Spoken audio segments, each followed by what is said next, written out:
I kind of said, hey, has anybody got a name for him? And this 6-year-old kid was like, Bob.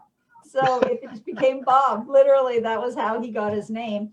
And then the interesting thing is that in Egyptian, there's a word Bab, which is Baab, which means the entrance to a tomb, essentially, the gateway to a tomb. So it just really Well, kind that's of fitting. fits, right? Yeah. Like Bob. How fitting And is then that? Pete is my Pete Bog mummy, right? So he's Pete, Pete Bog mummy. Yeah, and he was supposed to have made his debut last year in 2020, but Mm, he is awaiting yes, we all know what happened there. Yeah. yeah, well, I think it'll be 2022 before he sees, the humans that are that are here, or they Yeah. get to see him. Yeah, so I mean, and a lot of people, I get a lot of flack for that. Actually, it's kind of it's become a bit of a running, I don't want to say joke, but I've been contacted by other archaeologists and by the ROM of where I used to work, by Gail, who is their head Egyptologist there, and we've had a bit of a giggle over the offense that people take to Hmm. what I do, and it's educational. People, not no mummies are being harmed in the Right. presentation, right? It is strictly educational and interactive, and I do it in the way that it would have been presented in like 1890. And so I, of course, have all the respect in the world for what it is that I do.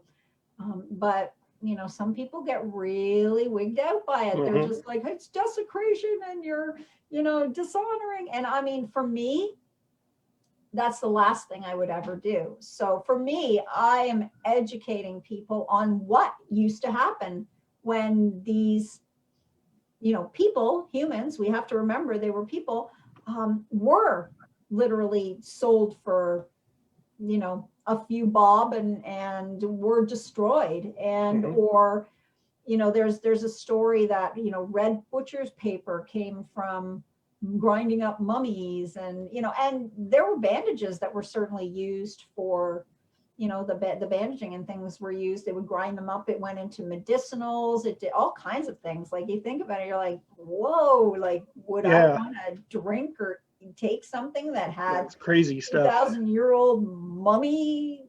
Like, no. But this was the sort of thing that was happening. And in the Victorian era, people were still really ignorant to, you know to these kinds of things, right? They were, and I don't mean ignorant in a way like they were ignorant, like, but they were not privy to this. But people also had a lesser viewpoint of the dead at that time. People honored their dead and they revered their dead, but if it was Hmm. somebody else's dead, it's like, so I educate people in how that aspect of things was wrong, but I also educate people in, the mummification process and the amount of work and care and love that went into creating this kind of long lasting life, right? So, it is what it is. There's always going to be people who are going to hate you or love you Oh, of or course. whatever. And I Yeah. just, it goes with Every the place you go.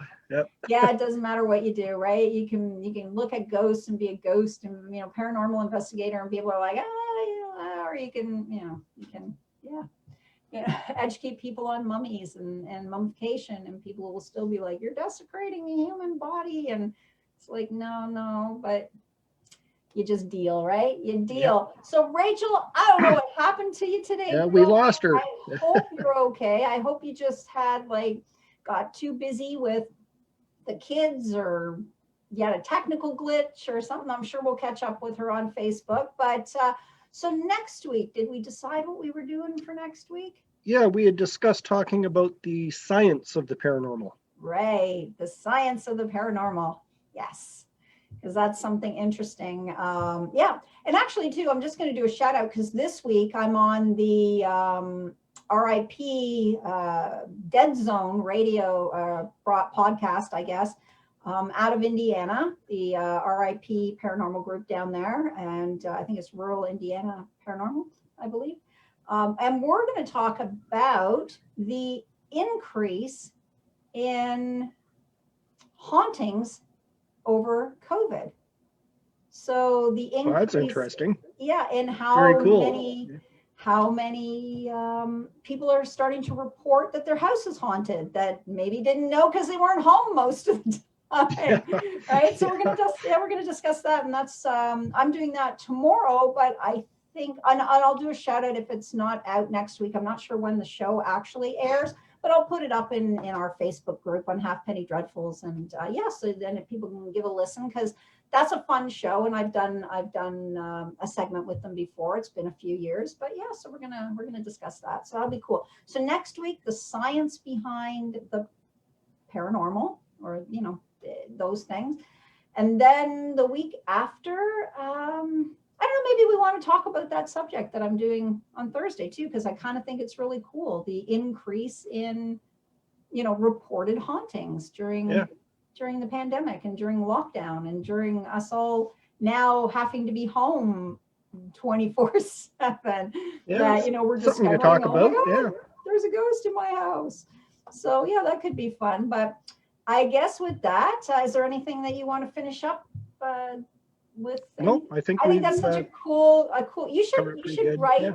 you should write a book from your relative's point of view on just the possibilities of what conversations and what maybe was happening in the Carnarvon household at that time. I think that'd be a cool, even if it was just a short story. That'll give you something to do. Yeah. Well, for the last year, I've actually been working on a book about my paranormal investigations. Cool. And I am just not a natural writer, I'll tell No, you. you don't have As to I be say, I've though, been right? working on this for a year now.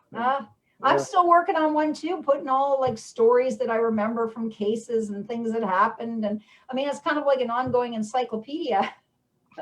I still think too, we should, put a website together so that we can just start compiling, information. A database of information. A database, yeah, for people to reference, so they've got things that they can go and look up if they have questions. They can just go into a, sort of a database, or just categories even, right? Like orbs, and people can put their own stories about orbs and things, right? And just keep it really open and available for people. But yeah, I'll have a look at that, because it's something else that I need to do in my Something to think about. Yeah.